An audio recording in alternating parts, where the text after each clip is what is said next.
Hello everyone! Noong nakarang weekend ay nagpunta kami sa Monte Maria Shrine sa Batangas City at nung nagkayayaang kumain kung saan magdi-dinner, halos lahat kami ay nagkikrave na kumain ng Loming Batangas. Kaya matapos ang mahigit isang oras na biyahe, nakarating kami sa San Jose, Batangas, Corcolon Lomi House. Dito namin napili na dumayo.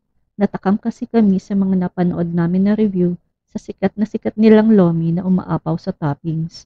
May available na parking sa kalapit na bakanteng lote ng restaurant nila kaya hindi mahihirapan mag-park ang mga dadayon na may sasakyan. Isang tawid lang at andito na tayo. Madaming tao pagdating namin at halos occupied ang lahat ng table sa pinaka-restaurant nila. Meron din silang brew corner kapag craving ka ng hot or cold drinks, milk tea at marami pang iba. Madami ka rin pagpipilian sa menu nila. May pang solo meal, may pang sharing at merong ding pang pamilya. Kung gusto mo naman ng silog meals, meron din sila. Kapag ganitong kadaming pagpipilian, ang hirap talaga makadecide agad kung anong gusto mong kainin. Yung Bundle B ang napagdesisyonan naming orderin para may kasama ng lomi, kanin, pansit at ulam. Meron din silang tindang mga pangpasalubong sa bukana ng restaurant. May iba't ibang kutkutin na mabibili at meron din silang tindahan ng mga toys kaya sa may mga kasamang bata, siguradong may mabubudol para magkaroon ng bagong laruan. 20 to 30 minutes daw ang serving time ng food kaya kinain muna namin yung binili kong browas. Madami pang available na table dito sa bandang dulo ng Lomi House kaya dito na kami pumwesto dahil sa dami namin, laging long table talaga ang ina-occupy namin. Tamang kulitan at bonding moments lang ang ginawa namin habang waiting kami na ma-serve ang pagkain. Sinasamantala ang mga ganitong pagkakataon na nagkakasama-sama lalo na kapag long weekend.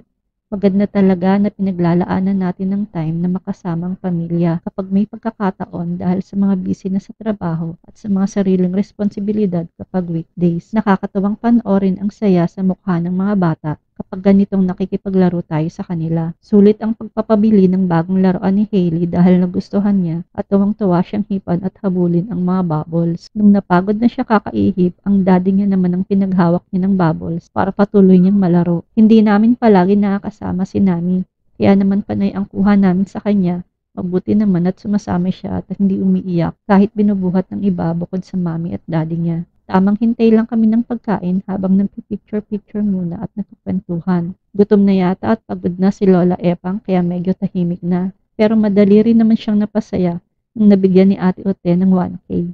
Finally, dumating na ang unang serving ng food after 40 minutes. Na unang iserve ang lomi at yung rice na kasama sa bundle B. Friendly double ang tawag sa serving ng lomi na to na nakalagay sa malaking bowl at halos di ko na makita ang noodles dahil natatakpan ng toppings. At dahil gutom na kami, syempre kanya-kanya ng kuha at nang matikman na agad ang lomi nila. Medyo malapot siya kay iba sa usual na natitikman kong lomi sa Manila na may sabaw na mahihigop. Masarap siya na worth it dayuhin. Yung dami ng toppings niya pwede nang may ulam sa kanin. Sulit na sulit sa presyo niya. Masarap kumain at magsalo-salo kasama ang pamilya. Quality bonding time habang kumakain ay nagkwakwentuhan at nagkakamustahan. Bigla ang hiyayaan lang to nung araw na to at hindi plinano. Pero nag-enjoy naman kami sa mga napuntahan at sa bonding na puno ng tawanan at kulitan talaga ang pagsasaluhan kapag kasama mo ang pamilya. Nagkasya naman sa amin yung ganong kadaming serving ng lomi at sa dami ng toppings talagang naiulam namin siya sa kanin. Sumunod na rin iserve ang sisig na kasama sa bundle B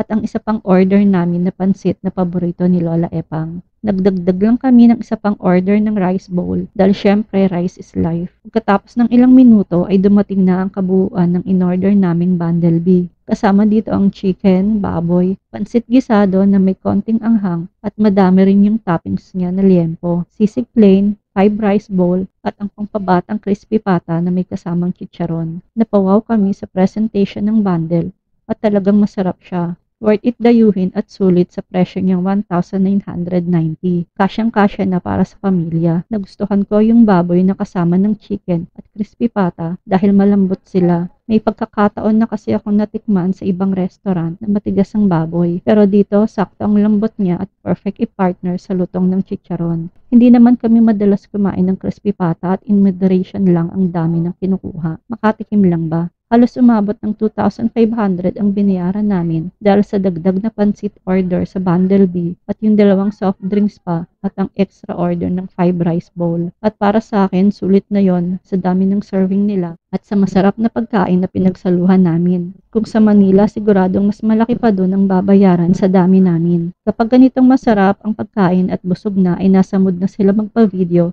at kumaway-kaway sa camera.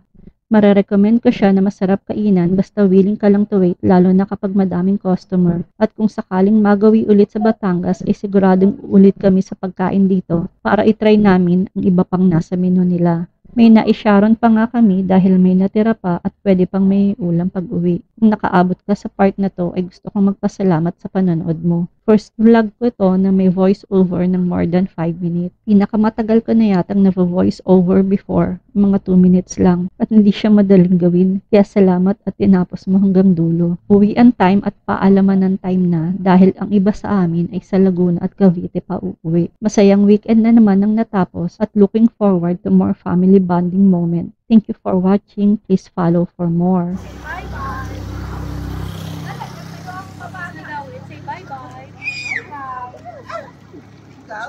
Oh, ma. Nakala ko dun sa ano. Bye-bye, Nani. Bye, baby. Say bye-bye. Kiss na Lola Tabayan, say bye-bye.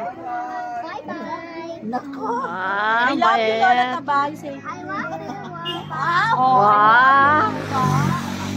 bye, Nana. Okay, kiss na daw niya. Iwa, bye-bye. Oh, bye-bye, Ate Iwa. Okay, bye.